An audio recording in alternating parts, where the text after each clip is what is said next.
University as a tenured faculty member for decades now, yet I also come to conferences like this and speak. I mean that in the most positive way, but as James already alluded to, can you imagine how some of my academic colleagues feel if they hear, or what they think if they say, oh, I'm coming to a conference, Earthkeeper conference?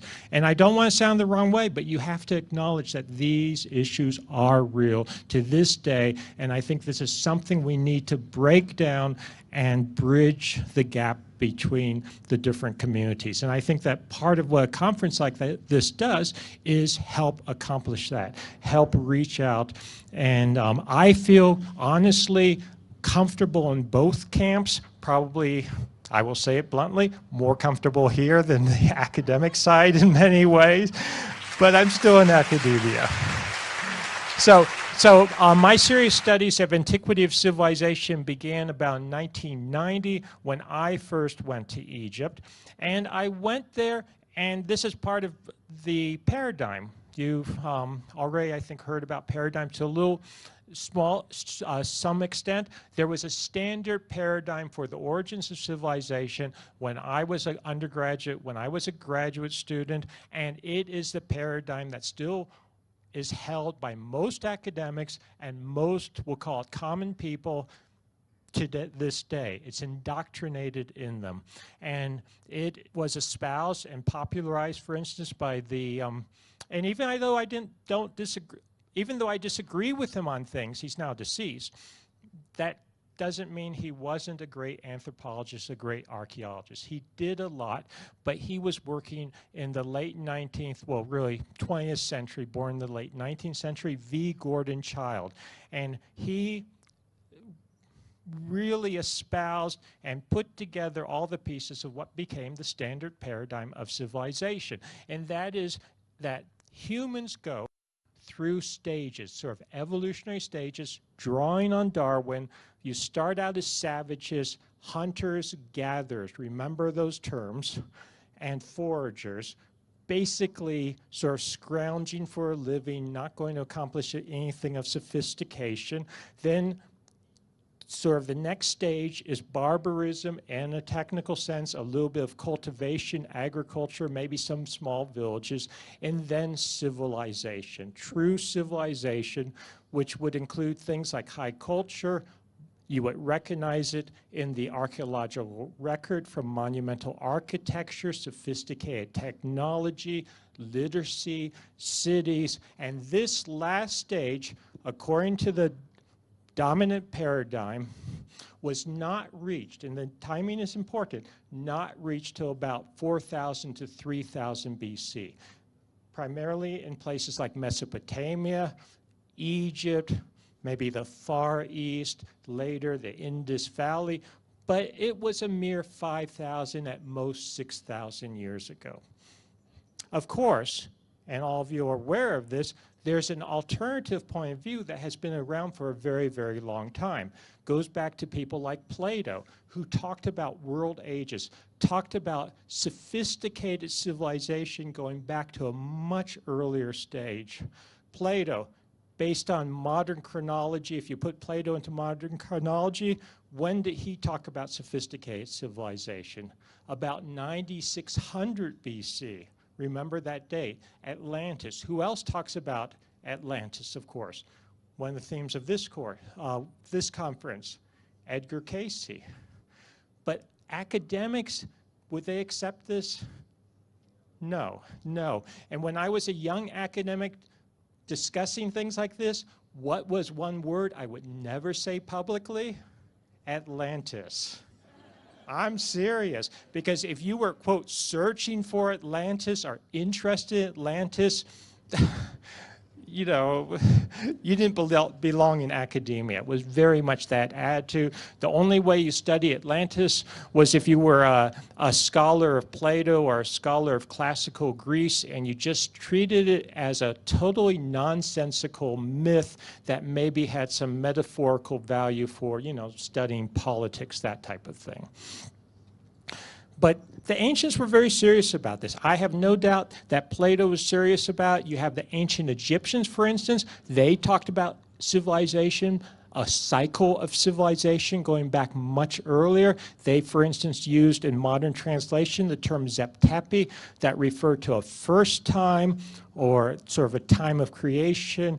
They even talked about a beginning civilization, and one way to interpret it, what they say about it is that it's a time when the gods lived among humans. So earlier cycle, long before dynastic Egypt. So there is this background, but getting back to standard academia, the rise of civilization, this was a paradigm, 3500 BC. When I first got involved with the Sphinx in 1990, the classical date for it, which Egyptologists in many cases will still tell you, even though they're starting to have to deal with the evidence otherwise, but Egyptologists tend to be very, should I say, set in their ways? Yeah. But the classical date is 2500 BC. The standard chronology has problems, and the paradigm for me personally began to really crack in 1990 when I first went to the Sphinx. And some of you may have heard of him, John Anthony West. He's the one that introduced me to the issue of the Sphinx. This is John Anthony West on the left. That's a younger version of me from about 1990. So you'll see some younger pictures of me in some of these slides. And just to locate it, I know some people have been to Egypt because they've been there with me, but Sphinx is located on the Giza Plateau, eastern edge of the Sahara Desert. It's carved from the limestone bedrock.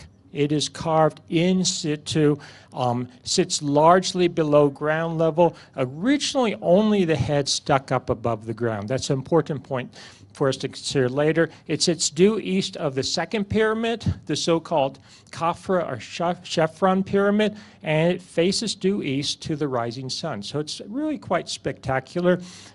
This is just a view showing the Sphinx. Can you see how to carve the body, they carved down below the bedrock? Only the head stuck up initially. This is an old aerial photograph, and you can see the Sphinx circled, and the Great Pyramid, second pyramid, a little portion of the third pyramid. But that is east, it sits due east. Also notice the Great Sphinx actually has 8 sides, but that's something for another discussion.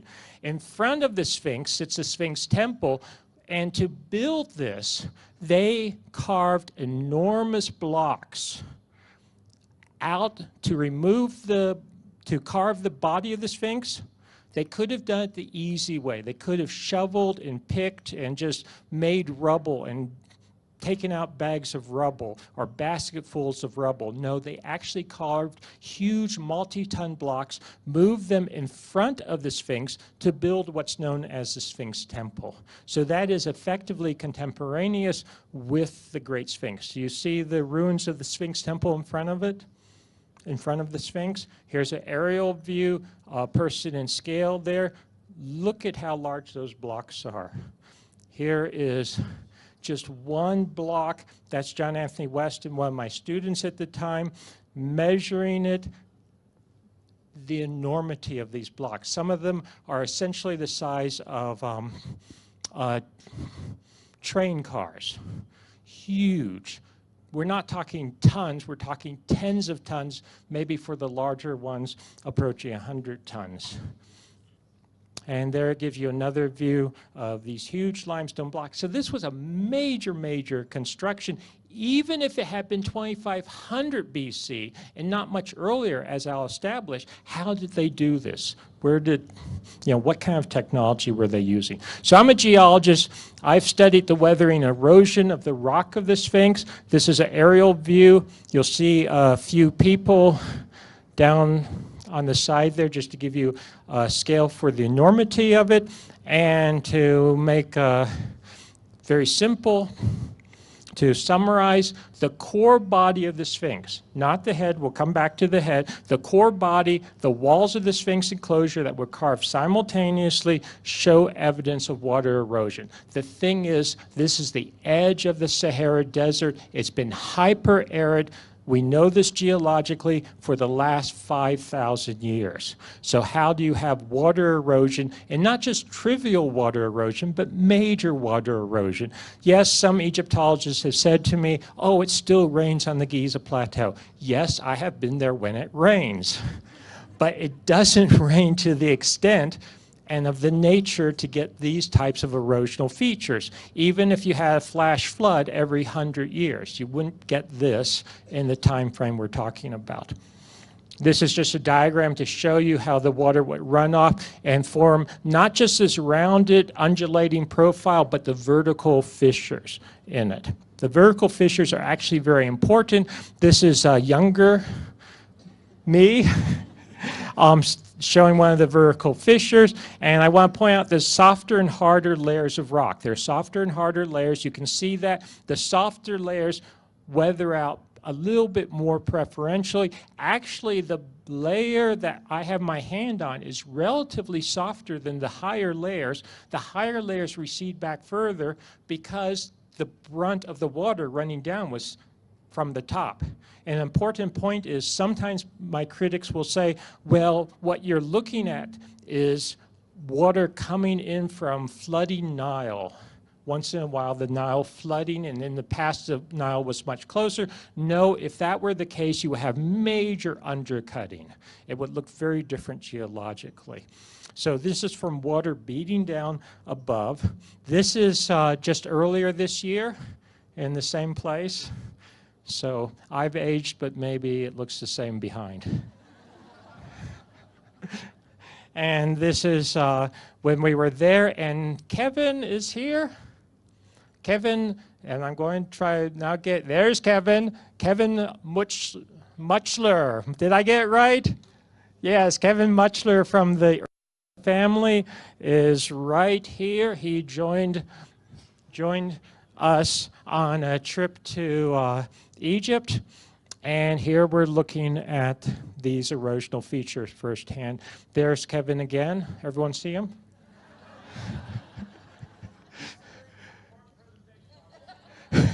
Yeah. So anyway, but they're there. Kevin, they are there to see, right? You can testify. I'm not making this up. And there we're looking at the different features and some additional perspectives, and this is sort of looking down. This is an older photograph. When I say older, when I took earlier trip, there's a person for scale. This is the rump of the Sphinx. But I hope you can see the weathering features. It's very dramatic once you see it.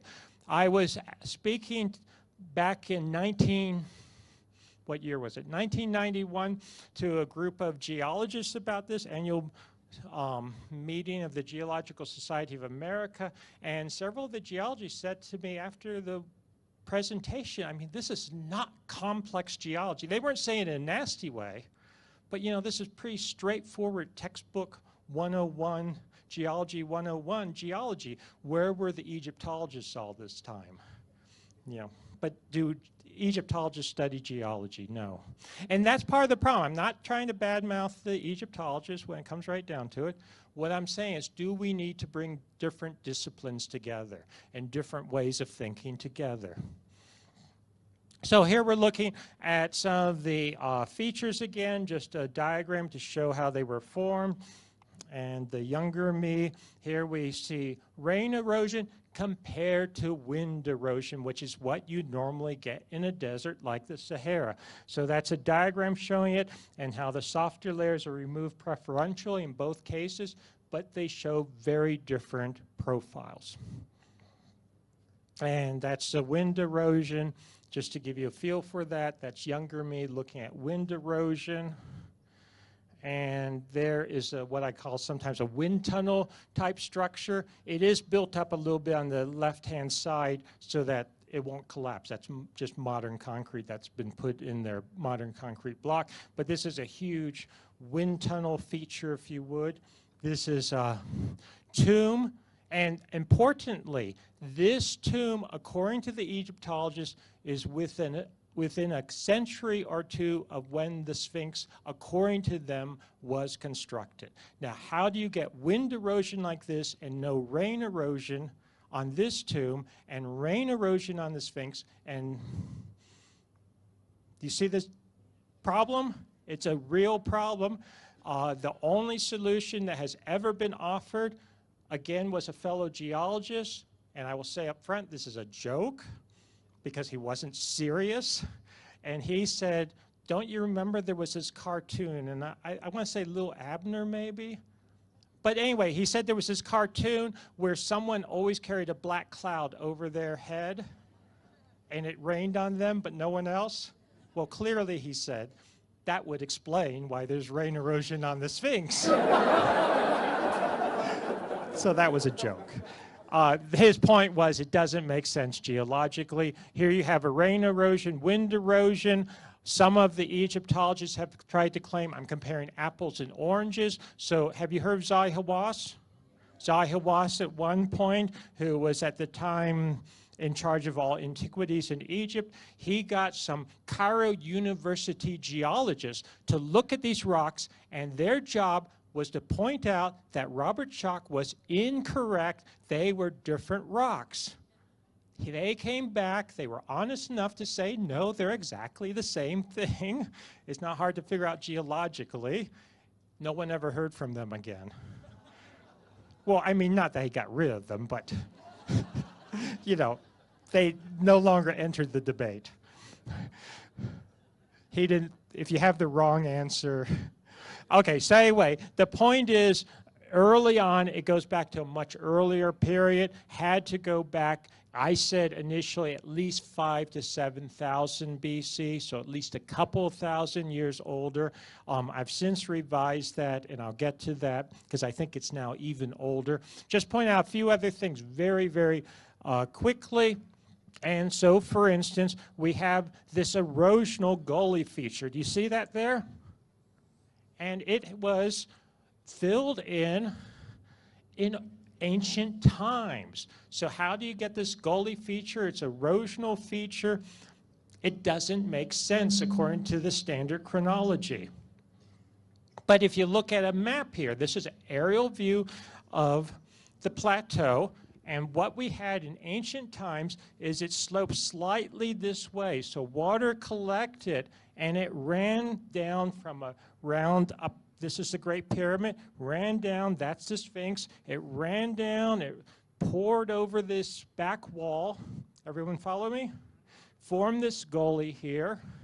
And it all works, assuming that you actually have enough rain. So that would be pre-Sahara times number one. Number two, my Egyptological critics have pointed out, but they didn't point it out in favor of me, they just happened to have published this, that there is a major quarry here. This quarry was used to build the Great Pyramid. Now, according to them, which comes first? The Great Pyramid. The Sphinx was built much later. And geologically, if this, once you quarry this, whether it was arid or not, it would stop the water runoff. Everyone follow? So this demonstrates, independent of other arguments, that the Sphinx has to be before the Great Pyramid, which is enough to throw any Egyptologist into a tizzy anyway. So there's just lots of different evidence like this. Here, getting back to it, as I said, the quarry would stop the flow of the water, the quarry that was used for the Great Pyramid. So lots of problems like that. Another, oh, and here's a picture. You can see, actually, the excavation. That's the excavation of that quarry. You can see it literally. To this day, it would just absorb the water and stop it from flowing over. Another, they call them geoarchaeologists. Do people know what geoarchaeologist is? It's someone who has some modicum of training in geology, and they work for an archaeologist. So their results should always agree with that of the person who they're working for, hires them, right? Okay. Now, I don't mean to be nasty, but where your money comes from, does that sometimes affect your results? Yes, I actually teach a course that discusses things like this, and it's been demonstrated. So one geoarchaeologist, he said, we can't deny the ancient weathering. Yes, Schoch is right. It is much older. The ancient aspects of the weathering are much older on the Sphinx, but that doesn't mean the Sphinx was carved by humans. What happened is that the Sphinx was this mound of rock, and this is an Egyptian geoarchaeologist. It was a mound of rock, and it was weathered by nature, wind, rain, very ancient times, and it started, lo and behold, started out as a lump of rock. It started to look like what? Sphinx, and then the Egyptians came and they sort of finished the job, touched it up, but they didn't do good enough job because, they still left a little bit of the ancient erosion there for shock to come and be misled. It's sort of like when the devil, misleads you by leaving things that... So anyway, this is if you're an Egyptologist, this was a very good theory. The problem is, remember you remember what I said about the Sphinx? When they carved the body of the Sphinx, huge blocks were carved out to free the body of the Sphinx and move to the front to build the Sphinx and Valley Temple. And I have researched this to a great extent, and I have not found another documented case where wind and rain carve out blocks, move them, and construct a temple. I mean, maybe it's a first, but in every other case, it's involved humans. So I think maybe the Sphinx was carved by humans too, or someone. Other lines of evidence are things like the repairs. I just put this in because I like it. To see the picture on the left, that's me standing on the back of the Sphinx at the back of the head. So I've actually had the chance to walk around on the Sphinx, but it's been heavily repaired. And Dr. Zai Hawass, who I mentioned earlier, he pointed out to me that some of these repairs, my hand is on a very modern repair, in this case, a 20th century repair. This picture was taken in the late 1990s. And he said, oh, some of these repairs go back to Old Kingdom times. And I said, well, how can that be if it was built in Old Kingdom times? His answer was, it was rotten rock. I didn't find that particularly compelling. I think as a geologist, it's not such rotten rock. It's pretty good rock. And when you have a 3 feet or a meter worth of erosion and repairs, what that indicates to you is it's been around a long time and it's weathered for a very long time, especially given that this, in the last 5,000 years, it's been Sahara conditions, which tends to preserve, quote, rotten rock like this. So it's another line of evidence that I believe the repairs, and these very ancient repairs, you see some of them here on the back of it. Some of them are Greco-Roman repairs, some are modern repairs, but some of them are quite ancient. And in modern repairs, they're still repairing it to this day. They have a different attitude than we do about certain other things. For instance, if we had, I don't know, if the Mona Lisa, or no, what's another Da Vinci one? The Last Supper? Yeah, I mean, if you took the attitude that certain people take to the Sphinx, you just repaint everything on the Last Supper. Because, it's a little faded and cracked. The problem is, when you repair it, does it cover up essential features? Yes, that are important to me geologically. Tying in with the repairs, the head. One of the first things I notice is that the head, in my assessment, is too small for the body. Do people see that? It's out of proportion. Why? Because I believe that this is not the original head. The head was heavily weathered and eroded also. Rather than repair it, as they did to parts of the lower body and tail, I believe that the head was simply recarved.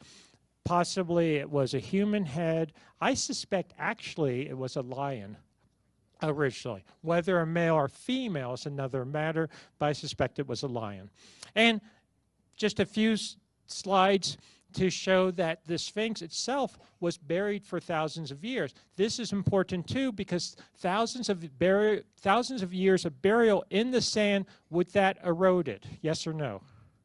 No, it would preserve it. So it actually gets worse from an Egyptological point of view because it was being preserved. So when they tell me, oh, it's eroded for the last 5,000 years, no, it wasn't. It wasn't the right nature of climate to erode it and see what we see. And in fact, it wasn't the case at all. It's been documented for thousands of years that it fills up with sand, it gets covered up. These are 19th century photos to demonstrate that. And you have to clear it out on a regular basis. The ancient Egyptians from New Kingdom times, say 12, 13, 14, 1500 BC, talk about this. The Old Kingdom Egyptians apparently had to clear it out. This is from the early 17th century. All they saw at the time was a head, not a sphinx with a body. So it continues. I wanted more data, though. Before I would go out on an academic limb about how old the Sphinx could be, I wanted more data than just surface weathering and the other types of features that we've been talking about so far. I wanted to have subsurface data, so we did seismic tests. In the middle here sitting is Dr. Thomas DeBecke, who I collaborated with on this. And essentially, we took a sledgehammer, because that's all they would allow us to do. They wouldn't let us use explosives. You can understand why. That's how you actually get the finest results. But things have always been a little iffy, and they're uptight about certain things, like setting off what they could see as bombs. But we would use a sledgehammer. You basically put sound waves or energy waves into the rock. It comes back. That's Thomas DeBecke and John Anthony West. It comes back. It refracts and reflects. You've heard about that in crystals on a small scale. You've heard about that maybe on a planetary basis. So we were using the same types of techniques here to look what was underneath. And it confirmed, because I could then calibrate how fast or how deep the subsurface weathering was. I could calibrate that to known sites that we did for Old Kingdom structures, and it also went back to this remote period.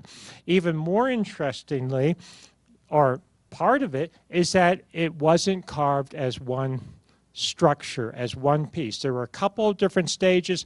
This is something I had been speculating about based on the surface data, and I'm not going to go into great detail here, but basically the subsurface weathering is uneven around the Sphinx.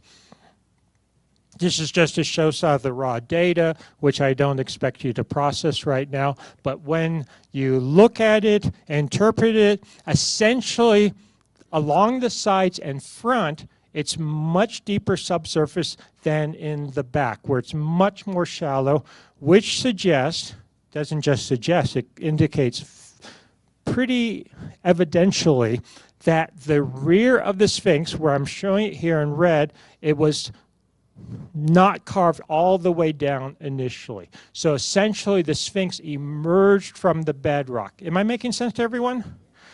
This wall was carved originally where you see the heavy weathering, the rain weathering, but it's sort of plateaued out at the level where there's a couple people walking there, and the Sphinx emerged from the bedrock. And I didn't know, why would they do this? It didn't make sense at the time necessarily. I'll show you why, I think, in a second. This is just, it was a little bit of a sandstorm when we took this photograph, my wife, Catherine Ulysses, and I. But you can see the original wall here, and then you can see how the secondary wall, which was carved in Old Kingdom times, about 2500 BC, when they were refurbishing the Sphinx, taking an older structure and reusing it, you can see maybe how in this photograph, it's actually not as well done. They're doing a cruder job. So initially, the Sphinx actually emerged from the bedrock. It was connected at the rump area in the west to the actual bedrock, and then in Old Kingdom times, it was carved out completely. Why might it have been originally carved to emerge from the bedrock? Well, very long time ago, say 11,000 or more years ago, in that time period, it was, people know precessional ages. I'm sure most of you are familiar with that.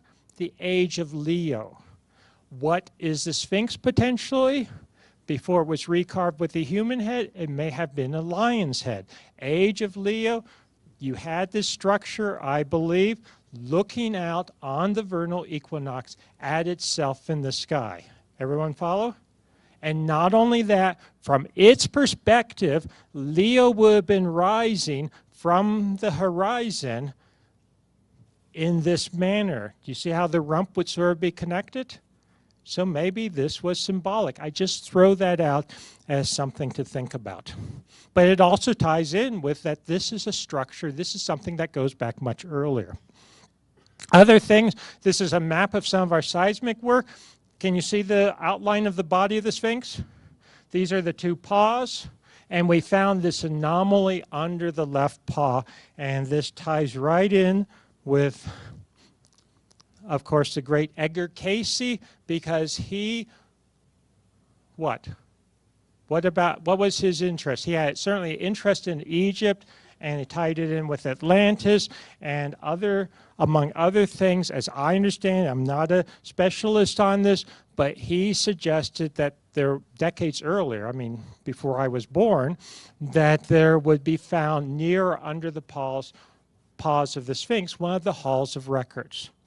And we found this, Thomas DeBecky and I, seismically, there's definitely a chamber under the paw of the Sphinx. And there's no doubt it's there. Some people have tried to deny it, like Zai Hawass, but actually, I don't want to sound the wrong way, but the more he denies something, the more you can be sure what? That's there, yes. Yes. It's there, it's there. And I can talk about that more if you want, if you want to talk to me privately. How did you get into it? That's one thing that people have argued about. Some people say, well, maybe there's a passage behind this stela that's between the paws of the Sphinx. I actually don't think so, because I think we would have picked that up seismically. This is the so-called Thutmosis dream stela between the paws of the Sphinx. Can you see there how it's got the images of sphinxes on it? And there you can see a little bit more. Interestingly, when we did the seismic work, among other things, where it's just sand and whatnot in front of the Sphinx, and this is the Valley Temple and Sphinx Temple, we did seismic lines here. What we found is that under the sand, there's actually this huge cliff face under the sand. Now, if you look at something like the image from the Sphinx stela, what do you have? You have the Sphinx. It's sitting, looks like it's sitting on top of the temple.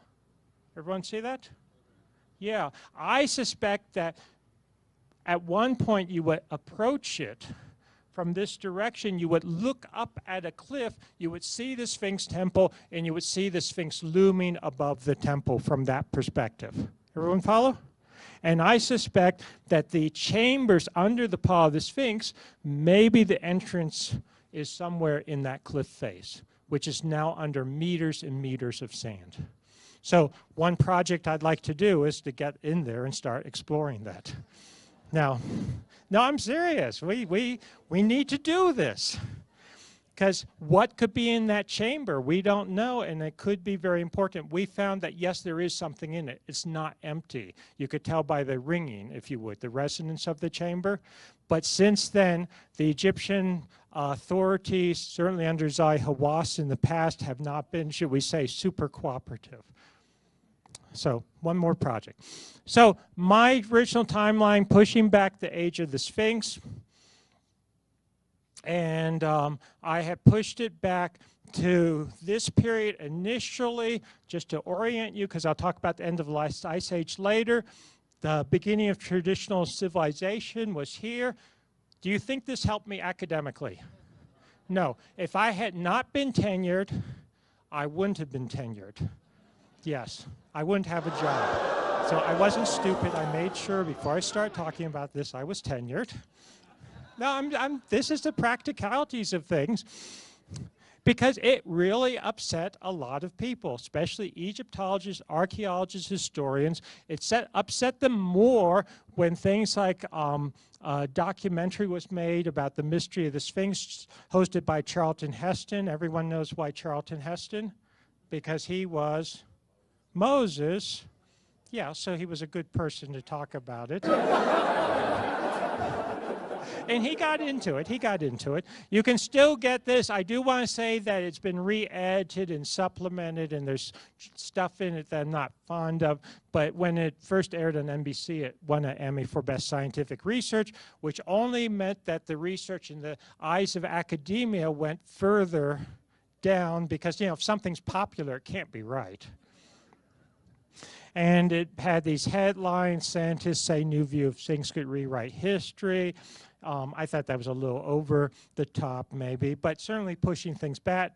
Debate rages over the Sphinx's age. I once said this, I didn't mean it as a joke. Scientists clashed on age of Sphinx, Egyptian Sphinx, and I hope it was it Last Earthkeeper? It was somewhere I made the comment that I actually never understood this headline until I realized that they were considering Egyptologists to be scientists. Because the geologists all agreed with me who are scientists, and the Egyptologists were really the historians were the ones that didn't agree. And I'm not trying to badmouth, but the point is, are we talking different disciplines? Yes, yes. And it made editorial cartoons, that type of thing. It came to a real head, and the date is important here because this was very early on, 1992. People were so worked up about it in some circles that a special debate was called for the American Association for the Advancement of Science annual meeting in 1992, where it was going to be debated the whole issue of the age of the Sphinx.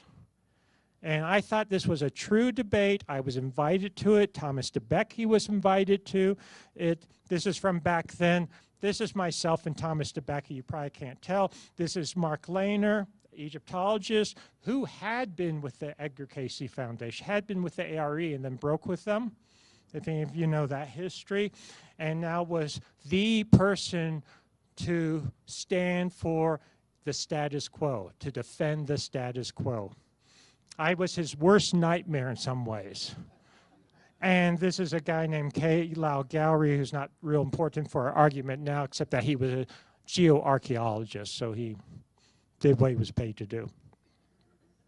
And I thought it was going to be a real debate where we were going to talk about data. Turns out it was meant to be, let's put Robert Schoch in his place so we'll never hear from him again. And I mean that in all honesty. And the biggest argument that Egyptologist Mark Lehner had was, and this is a direct quote published in the New York Times at the time, if the Sphinx was built by an earlier culture, where is the evidence of that civilization? Where are the pottery shards? I know, Egyptologists and archaeologists, if you don't have broken pottery, you might as well not have anything.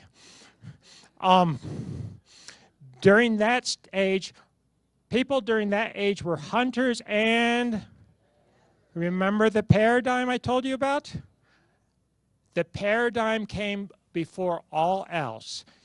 He knew, Mark Lehner and all his colleagues knew, that if you're talking 5,000, 7,000 or more BC, people were hunter-gatherers. This was impossible. You didn't even need to think about it further. I was a stupid, naive geologist who did not understand history. Making sense? Yeah, I mean, you don't even need to look at evidence because you know the answer. It just can't be. They didn't build cities, and he realized that something like the Sphinx and the Sphinx Temple implied major monumental these are major monumental structures. These would be people who would be civilized, building cities. So I didn't know what to make of it. This is young me back then, sort of disgusted. I mean, I knew the science was good, and I knew that there must be something else. And the analogy I sometimes use is, well, you find the first dinosaur bone, and people say it can't be. It's nonsense. It's just planted there by the devil or whatever. And but now look, we've got all kinds of dinosaurs, but you had to discover the first one. You had to go looking for them. So that was 1992. Years later, enter Klaus Schmidt. He's now deceased. German Archaeological Institute. It turned out that since 1995, so that he didn't even start till 3 years later after that infamous debate, he started excavating this site known as Göbekli Tepe in southeastern Turkey, which, I'll put it bluntly, vindicates what I was saying. This is independent supporting evidence, caught my attention certainly right away when I learned about it, because he talked about major building phases 10,000 to 8,000 BC, as old or even older than what I had been talking about for the Sphinx. And well before civilization is supposed to occur. Here is where Göbekli Tepe occurs. Here, of course, is the Sphinx down here, and outside of Cairo. Göbekli Tepe is outside of the city of Urfa, which has all kinds of biblical connections. Supposedly Abraham lived there. You can still see the pools of Abraham, which are revered by the Abrahamic traditions, Christianity, Islam, and Judaism. But Göbekli Tepe itself, it's this incredible site, and looking at our little timeline, I'd been pushing the Sphinx back at least this period. Klaus Schmidt independently had evidence that Göbekli Tepe was as old or older. And just to give you an overview of it, it consists of these stone circles. Do you see the stone circles there? And there's 20 or more megalithic stone circles to this day, and I'll be back there in a couple of weeks.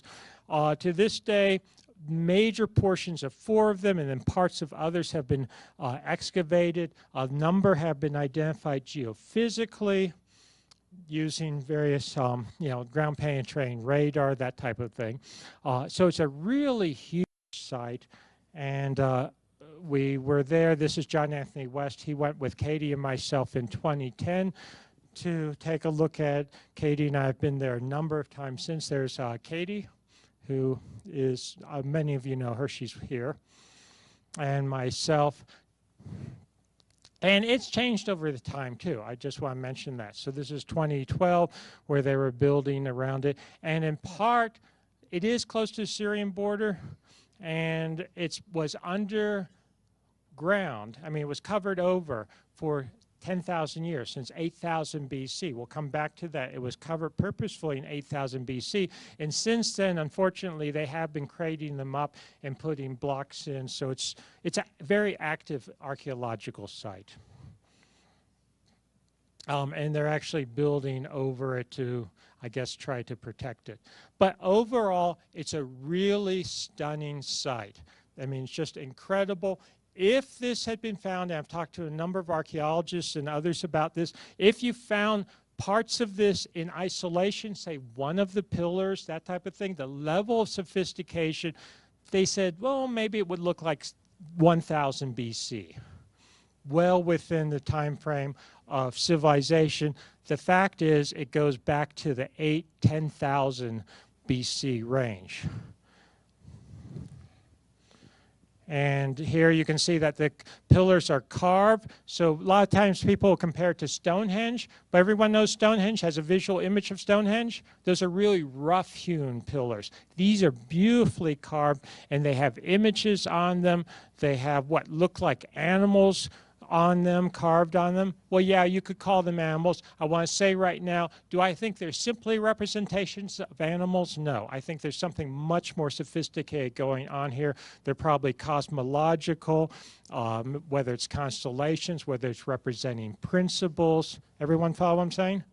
It's a classic thing. John Anthony West once said this to me, but it's certainly not original to him. If you read the Bible and you read parables of Jesus, that type of thing, and he talks about sowing and, harvesting, and, you get what you reap, what you, how's it go? So reap what you sow. He's not giving agricultural advice. You know, he's talking at a much more sophisticated level. I think the same thing here. We can't just see these as pretty decorations, which do a lot of standard archaeologists see it that way? Yeah, yeah. And sometimes they call it, oh, it's the world's first temple. Well, what do you call something when you don't know what it is? You either call it a temple or a tomb. No, I see, I know my archaeology. Yeah, I actually, just to be clear, I do have formal training in archaeology. But anyway, so you have these beautiful pillars, and my point being, this is in the round. It's sometimes considered a little feline type thing. It's not stuck onto the pillar. It actually is part of it, so they had to plan to have it there, to carve it there. And I suspect, and I'm writing about this, I'm working on a book now about it, and I'm not going to try to get into what is all the sophisticated meaning of this symbolism, but I don't think it's just a bunch of little animals. It's really quite sophisticated. Another one, just to give you a feel for it, I'm just going to run through some pictures quickly because we've got more things to do. And I am paying attention at a time, so more, and as I said, it's an active archaeological site. I'm going to refrain from commenting on every slide. But it's really quite fascinating. Aren't they cute? Even if they're representing, you know, profound principles or maybe scientific knowledge, if I could use that term, they're also quite beautiful. And beauty, there's a, if you interpret it at the most superficial level, a very happy fox. And as secondarily, do you see the little pig-like? Yeah, which is probably secondarily. When you start looking at these, they were being carved and different things were added at different times. So this was something that was being used and reused. That's actually part of one of the points I want to make to this day. Some people call that snakes. It's probably not snakes. It might be actually electrical or plasma type discharges. Something that you've already heard about yesterday is how CMEs and the sun can affect us at many different levels. I think this ties in with what is being represented at Göbekli Tepe. That is, in fact, one of the themes. You might think of this not as a temple or a tomb, but I think of it sort of as the equivalent of a library and a university. They were recording and teaching and learning and discovering things here in very ancient times. Just flip through some more. Aren't they incredible? And various pillars. Notice that, I'll get to this in a second, these are arms. Some of them are anthropomorphic. And this one, that's the same one from a different view. Very cute at the bottom. You see the little, they look like little ducks. But that's the base. That base, I'll go back a second, that base is carved into bedrock. This pillar, do you see how shallow it's into the bedrock? And I believe, and I can't get into why right now, that these were freestanding structures initially. These pillars, they may have been roofed over later because it was used in different stages, but you might think of it as a huge, what vibrates? Like a tuning fork.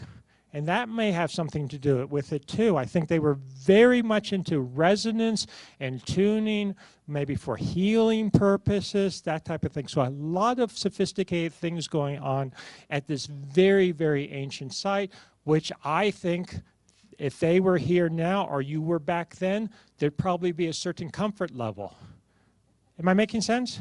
Yeah, that they were interested in things that this crowd is interested in versus maybe some of the academics who just dismiss it all as, you know, a bunch of primitive religious nonsense. It's always been very interesting to me that a lot of academics, say Egyptologists, will study, they devote their life to studying some ancient culture, but also it seems they devote their life to putting it down and saying how primitive it is, rather than trying to figure out the real sophistication of it. But look how shallow this is set in there. When they first were excavating this, they thought that at least a third of it would be set into the bedrock, not literally just centimeters. Also, if you've read anything about this and you've heard anything about the Cygnus theory, a lot of it is based on this little hole in the back, which is secondary, and I won't get into it now, but I just don't buy the so-called Cygnus theory that some people have thrown out for Göbekli Tepe. If you've never heard about it, don't worry about it. This is, yeah, there's a lot of stuff that goes on, gets put out there. This is the late Klaus Schmidt. Unfortunately, he died recently, and but the excavation, the work carries on. Here, he and I, a couple of years ago, were discussing on-site the dating, because something that was very important to me, I was heavily attacked for my redating of the Sphinx, and I wasn't just going to go and accept someone else's dating, even though it confirmed, I thought, helped support what I've been saying all along. What if they're wrong? Do you see my point? I wasn't just going to jump in bandwagon on something just because it confirmed what I wanted to hear. I really wanted to go and find out for myself, was this real? Was this genuine? Was it legitimate? And the bottom line is yes. It's an incredible site. Just a few fun facts about it. These pillars, the largest one, are 10 to 15 tons. We're talking, 5 meters, 18 feet or so in some cases. The central ones, you can see it here. Do you see it has arms and hands and a belt? You see that? They're really incredible. He believed, Dr. Schmidt, that they were sort of set in almost like a little concrete at the bottom, but they're so shallowly set, so shallow. It's really straight. What's important for the dating is the entire site was covered purposefully by 8,000 BC. So we're talking 10,000 years ago, like a time capsule. I'm not saying they did this as a time capsule, but who knows. It was purposefully covered. It was not a site that was abandoned. It was not left to the wind and rain, as most archaeological sites were. It was not, it was purposefully covered. And I was convinced on site when I looked at the evidence that, yes, you could see how they basically put in buckets and buckets of material to cover it over and spread it out, cover it over. Once that was done, it still rains there. You have mineralogical circulation. You'd have water running down. Everyone, have people been in caves, or you know the concept of stalactites and stalagmites? Basically, you form those on a micro level in the sediments once it was covered, and on some of the walls and whatnot. Once it was covered, those can be dated, and it confirms that everything was sealed up by 10,000 years ago. Everyone follow? So it's a really, really good control, and there's other stratigraphic control on it. And so, yes, this is a real thing. Also, not to be... not to look at, how do I want to say it? Well, let me put it this way, German, what does that mean? You think of Mercedes or whatnot? German Archaeological Institute, are they probably pretty meticulous? Yeah, and they're no-nonsense types. So they are very accurate, very methodical, very careful. So this is not something that's just being pulled out of a hat. Notice the long, thin arms and the loincloth. They're really quite incredible structures. Okay, so then there's just a few more pictures. I want to make a few other points and then we'll move on. Oh, further signs of sophistication. This is my own work. This is my own interpretation now. But this is a map put together by Klaus Schmidt and one of his colleagues, Joris Peters. And this is a picture Katie took of the site, just to orient you. Now, this is the map turned so that north is to the top. And what you see here are the various enclosures. Do you see that? So these are the pillars. These blue things are the pillars. These are actually secondary walls that I'll come to in green. Do you see how it forms ring-like structures? As a side note, what famous ancient city that scholars dismiss had ring-like structures? Atlantis. Just an interesting tidbit. Of course, I'm not making any connection whatsoever. And you'll notice that the central pillars are oriented. They're oriented toward the south, I believe. And notice how the orientation is sort of the same, south and slightly east, but do you see how it changes a little bit? Okay, what I believe they were doing, and I hit upon this, and I was almost embarrassed when I hit upon it. Well, because other people, I wasn't trying to repeat other people's work that they've done other places, but it looks like, I'm convinced, they're oriented toward the area of the Pleiades, Taurus, and Orion. Were those very important in ancient times? And they were oriented that way, but the thing is, do those change their position in the sky? Because of precession.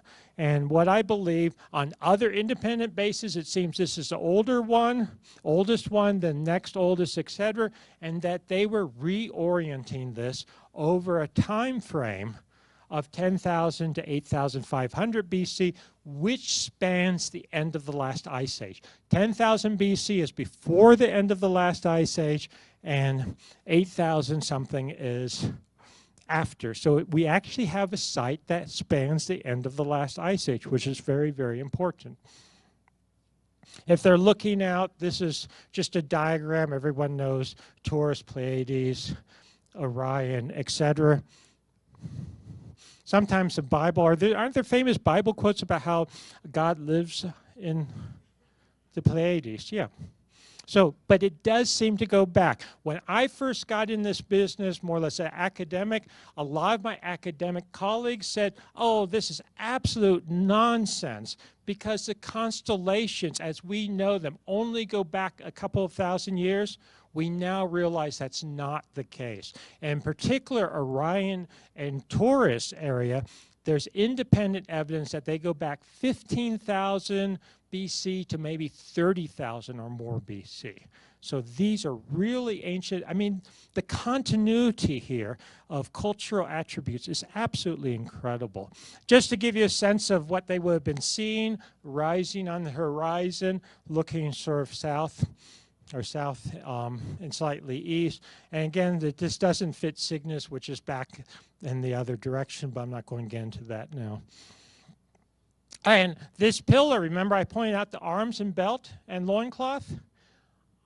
It may well represent Orion in the sky with the arms brought down and the torso. Orion, if you look at the actual constellation, lacks a what? Head. This lacks a head. It sort of has a block, if you would, that could represent the head. If they wanted to carve a head, could they have carved a head? Yes, yes. They weren't, it's not because they were incapable. They could have carved a head if they wanted to. And you've got them coming down, and you've got them all together. And I wanted to make one point here, that you have this Orion orientation, and also Orion is often called the headless hunter and surrounded by the zodiac, and the zodiac is literally a ring of what? Animals. So isn't that what we have at Göbekli Tepe? So I think this is all tying in. And Orion also, with his belt stars, he travels with his companion dog. And do you remember what was under the arm? There it is again. Looks like a little dog. Yeah, so I think there are a lot of connections here, and I can only touch on a few at the moment. But excavations continue at Göbekli Tepe. I'm very excited to get there in a couple of weeks. If you'd like to join me, there's still opportunity, actually. I'm serious, I'm serious. Yeah, if you don't have any plans for late second half of June, you come. Excavations continue, and they do it the good old-fashioned way. I want to point out really briefly, they find little stuff like this. What's that? Yeah, what do you call it? Arrowhead, like an arrowhead or something. And this makes archaeologists feel good because does it look pretty primitive? Yeah. Well, guess what? I actually have seen people even here, I think, and I had students that still write with old-fashioned what? Paper. They write on paper and they use pencils or old pens. And isn't that primitive when we have computers? Do you see my point? But then you get something like this. Well, does that look very impressive? Yes, if you're looking at it and you know what you're looking at, this is a little bead, and they find them all over the place there, and it is drilled through with perfection. This just happened to be found when we were there on one trip, and so, we find these all over the place. And they're drilled through with the most precise, how were they doing this if this was Stone Age, hunter-gatherers? They're not supposed to be able to do anything like this. So you have it at both levels. And in the Urfa Museum, you have things like the Urfa Man. Is he beautiful? What do you make of something like this? This is the same period as Göbekli Tepe. I like him a lot. He likes me too. This is the same period as Göbekli Tepe. It wasn't actually found at Göbekli Tepe. It was found when they were doing some construction.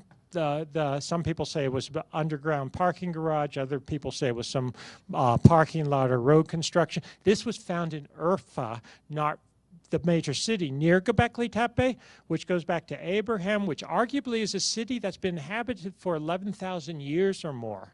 So you find things like this. I just imagine what is under that city if it could be excavated, but you're not going to move 500,000 people to do that.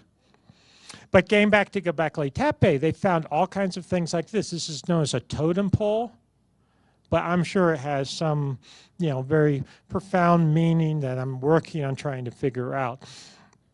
And you get these little figures there, little boar-like animals. They look like boars, at least.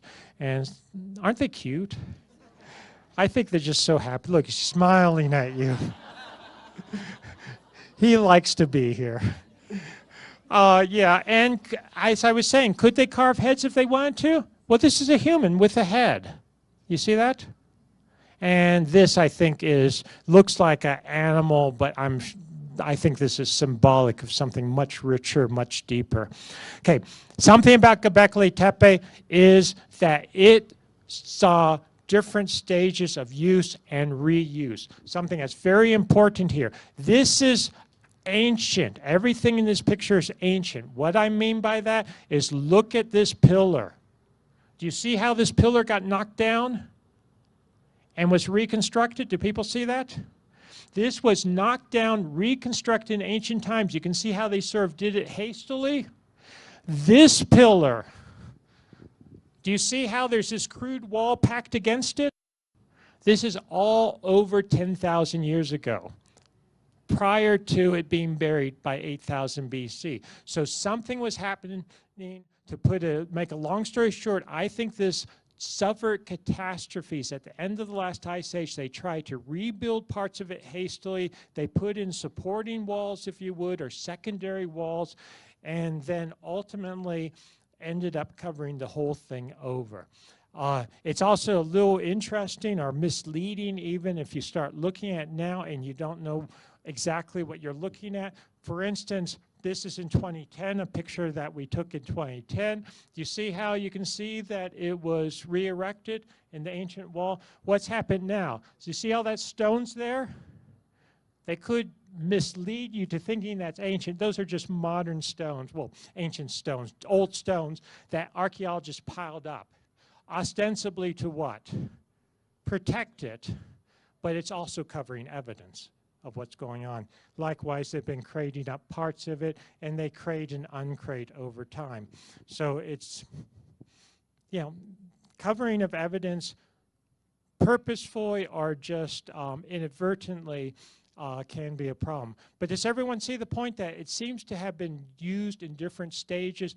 There was a stage of catastrophe, then a stage of later building, which is much cruder. Look at this one, for instance. You see the face peeking out?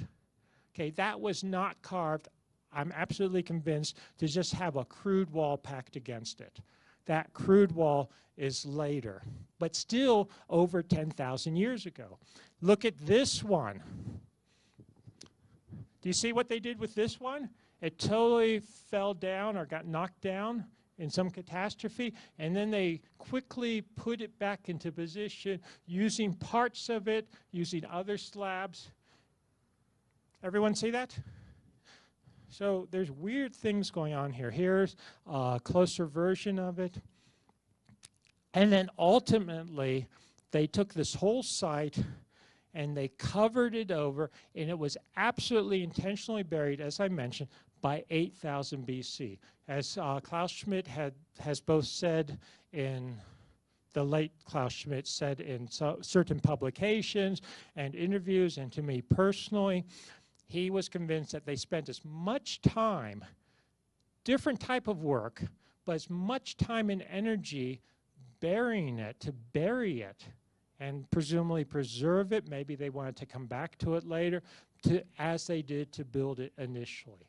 I mean, they essentially built an artificial mountain over the structure. And a big question is, why would they do this? So this is end of the last ice age. This drove me to a topic, back to a topic I'd been interested in for many years, even before even when I was a graduate student in the 1980s. And this is what is happening at the end of the last ice age. Göbekli Tepe, to make it very clear and blunt, Göbekli Tepe straddles the end of the last ice age. I now believe, and I didn't go into great detail on this aspect of the Sphinx, but the Sphinx itself, the core body, the original Sphinx, I believe goes back to the end of the last ice age. What do I mean by the end of the last ice age? I will give you a very specific number. The ice age ends 9700 BC.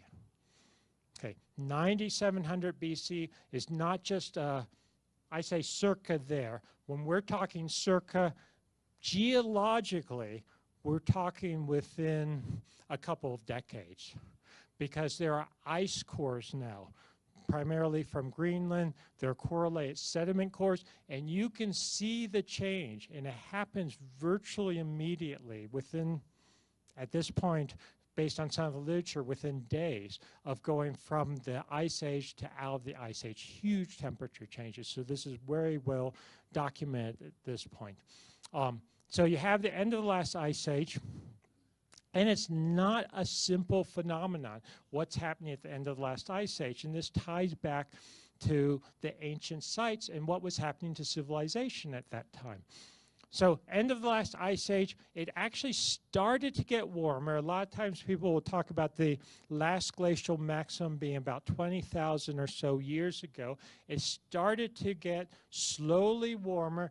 Then there was a cold snap at 10,900 BC, which is known as the beginning of the Younger Dryas. Dryas is a little flower that tends to proliferate under colder conditions. That's why it's called the Younger Dryas, because you get a bunch of the pollen from it. And then there's this final sudden warming in 9700 BC. To show you graphically, this is a chart from a book I'm an author on. It was cold back in the Ice Age. Everyone agree? Yeah. Yeah, this is, and it started to get warmer, actually pretty quickly, pretty dramatically. Then all of a sudden, so this is 10,900 BC, it gets cold again, really cold. Everyone follow? And then 9,700 BC, it gets dramatically warm. And again, we're talking within years. We're actually probably talking within weeks or days based on the latest data, which just came out. And it gets incredibly warm, and that is the end of the last ice age. Göbekli Tepe straddles, and I believe the Sphinx now straddles this period right in here. So it's very important time period. And how do you explain these major changes? One thing that I hypothesized and other people have talked about, and I talk about this in 2003 in a book called Voyages of the Pyramid Builders. And as I was saying at the beginning of this presentation, I think sometimes we have to be able to change our mind, or we have to look at the evidence and follow it as it goes. I had suggested that maybe a comet, because comets in particular, can they cause cooling periods? So maybe for the initial cooling period, a comet explosion, but it doesn't explain how you get that warming at the end anyway. I suggest that tentatively. Other people have thought about that tentatively. In 2007, there was a paper published, I'll get this I'll discuss this in more detail tomorrow in my presentation. There's a 2007, there was a paper published that suggested a comet was the initiator of the Younger Dryas. And I thought, oh, you know, initially I thought that was great because I sort of was in line with my thinking. There are major problems, though. It didn't, even a comet, as was hypothesized, wouldn't fundamentally change the world. It would just prolong the ice age. And the real question is, how do you snap out of an ice age? How do you get this incredible warming? A comet isn't really going to do that. So there's a lot of problems. There's actually problems with the comet theory too, because this was published last year and there's been more evidence even within the last month. If you have a comet, the indicators of a comet should occur all simultaneously. Everyone follow what I'm saying? A comet hits it once, and within geological parameters, they should all occur chronologically at the same time within a very narrow range. It turns out when you analyze the evidence very specifically, and this was published in Proceedings of National Academy of Sciences, one of numerous papers have addressed this, it just doesn't work. It fails. The evidence doesn't hold up. There's been a lot of misidentification of evidence, misidentification of dating, that type of thing. It went too fast. I was in good company, though, just as sort of to make myself feel better. Even things like Science News, which is quite reputable, they got it wrong, too. Ice Age ends smashingly. Did a comet blow up over eastern Canada? One, it turns out the comet evidence doesn't hold up. Two, they were talking 10,900 BC, which is not the end of the last ice age. It's 1,200 years later. Everyone follow me? Yeah. So you have to really critically analyze everything. So what could cause a cold snap globally? One thing I'm thinking now is a shutdown of the sun. We've been talking about the solar properties in this conference. You've already heard about that, how the sun is affecting things. It turns out that our sun is a typical star. It goes through periods of more activity, less activity.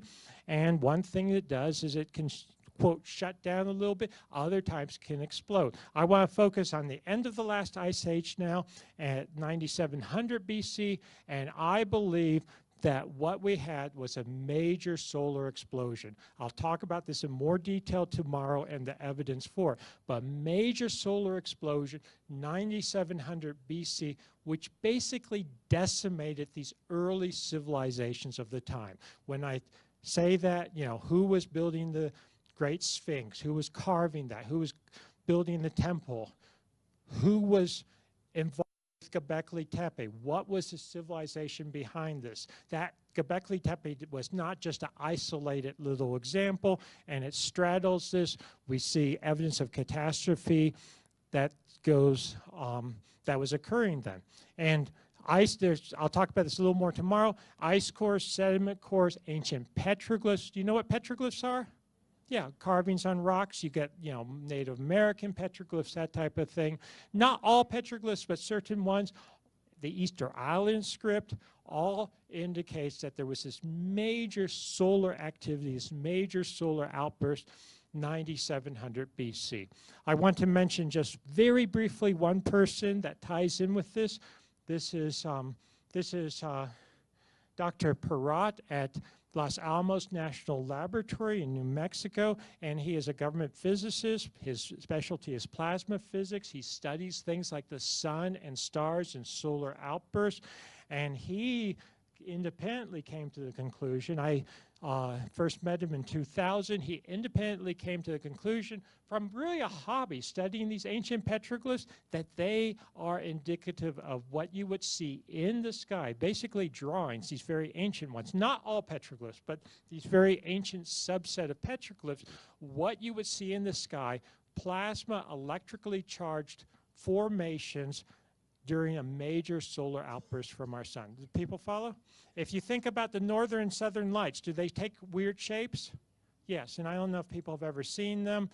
Even when we have small coronal mass ejection CMEs, it'll drive them down to lower latitudes. That happened not that long ago in certain parts of the world, and this can affect things. He has found these around the world, he and his colleagues in over 130 countries.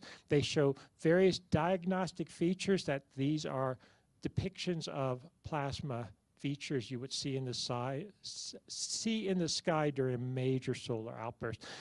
Katie, my wife, Catherine Ulysses, and I have been studying the Rongo, this mysterious script from Easter Island, which shows the same features. And as I'll talk about tomorrow, Easter Island goes back much further than the classical archaeologists want to admit. And there's very solid evidence for that now. That once again, I don't hate to say it that way, but do we progress in our knowledge? Yes, yes, we'll put it that way. And could this major solar outburst they really wreaked havoc at the end of the last ice age, and it would have caused great rains and deluges because it would have evaporated icebergs, it would have evaporated glaciers, it would have put a lot of precipitation into the atmosphere that would rain down. And remember the Sphinx? It was huge rains are recorded there. I think this all ties together. One last point I'll make now, in Cappadocia, which is part of Turkey, not far from Göbekli Tepe, there's a long tradition of living where? Underground. This is what you would do if you're protecting yourself from a major solar outburst. The best way, and I've modeled this with astrophysicists I know, is to go underground under so much rock. Here we have an area that to this day they have that tradition. Katie actually came up with this term, SIDA, I like it, solar-induced dark age, that we humanity went into a solar-induced dark age. Pockets of people survived, including one, this is Göbekli Tepe, I'm now talking about Cappadocia right over here, and that they survived by going underground. Independent evidence. I like independent evidence that has nothing to do with geology in this case. Well, it has something to do with it, but they didn't realize it at the time. Studies of the origin and expansion of the Indo-European language family. Why am I talking about this all of a sudden? It turns out when you map it back, it maps back, can you see the map there? To guess where? If you look at the graph, the oldest, at the end of the last ice age, there seemed to be a pocket of people speaking some language which was the origin of all the languages coming from this region. Isn't that sort of interesting? So I think that that may have been one outpost, if you would, one place people survived and then spread out from there. Earlier civilization, to summarize in a nutshell, earlier cycle of civilization reached very high levels of sophistication in Turkey and Egypt, other places, I'm sure, wiped out at the end of the last ice age by this horrible, would have been a huge catastrophe, solar-induced, solar outburst, and then a dark age, solar-induced dark age, SIDA period, and then it was a re-emergence of civilization in the period 4 to 3000 BC, not the original civilization. So I'll be talking about this more tomorrow, and if for any reason you can't make it tomorrow, but even if you can, we have copies of Forgotten Civilization, my book on sale. This is the ARE is selling it, so we're all set there. So please pick up a copy. And thank you very, very much. It's really great to be here.